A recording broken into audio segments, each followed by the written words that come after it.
heard of the Third Term Project? It is a political group pushing to extend term limits for elected officials, arguing that experienced leaders should stay in power longer. Hello there, everyone. I am Shane Trejo. I am the campaign lead for the Third Term Project. So our stated goal is to ensure that President Trump can get the third term that we believe the public demands that he receive. Representative Andy Ogles of Tennessee has introduced a constitutional amendment that would amend the Constitution to allow President Trump to get a third term. Mark Avagno, a legal expert, will be explaining kind of the basis of how that works after I give my brief statement today. But we believe that the public needs a third term from President Trump. What he's doing already at warp speed with Doge and with making the government more efficient, going to battle with the bureaucracy, the permanent bureaucracy in Washington, D.C. That has lorded over us and strangled the economy for so long. This has been such a scourge for the American people. Trump is going to battle with them, and he's making incredible strides. But the forces of evil that he's going to war against are not going to go away. They might be dormant for a while, but they're going to be waiting to get right back in there as soon as President Trump is out of office. So we believe that with a third term, he'll be able to remake the government. He'll be able to take a wrecking ball to the bureaucracy, to the different, to the networks that operate behind the bureaucracy, and for generations to come, it will make the necessary change. Stop the deep state, stop the institutional bureaucracy, stop the administrative state, and restore freedom to the people. So that's the idea here that we're pushing with the Third Term Project.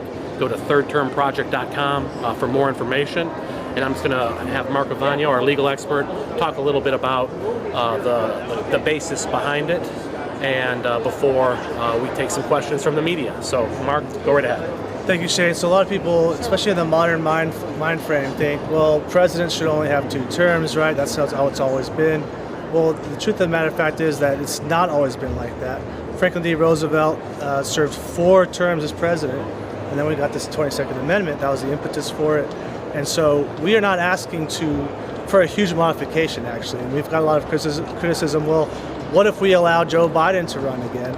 Well, I don't know if he can even tie his shoes, so that's not going to happen. But what about Obama? Obama could run again. Well, what we're asking for is a modification to the 22nd Amendment, which would be that a president can serve 2 consecutive terms and no more. So in President Trump's case, he served 1 term. The second term was interrupted, and now he has another term, and so he should be allowed to effectuate his agenda with the second term. A lot of presidents, usually when they win once, they win again. And so we're not even saying that President Trump will be president again. So if he does run in 2028, it could be that he does not elect him. We're just saying that he should have the opportunity to be elected. And so there's certainly legal precedent for it. We're going to have to get at least 2/3 majority vote in the House and in the Senate, but that's certainly possible. And it's not unprecedented that a president would run 3 terms or even 4 terms. We're just saying a third term would be ideal. And a lot of the left says they support democracy. This would be part of democracy, right? So we're just giving opportunity. If people don't vote for President Trump in 2028, so be it. But we want him to have the opportunity to run again, to continue making America great.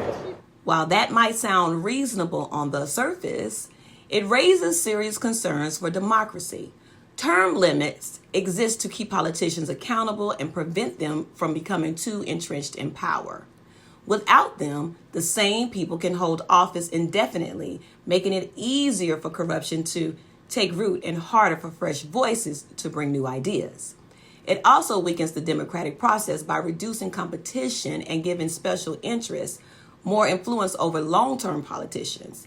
At its core, efforts like those of the Third Term Project threaten the balance of power that keeps democracy fair and responsive to the people.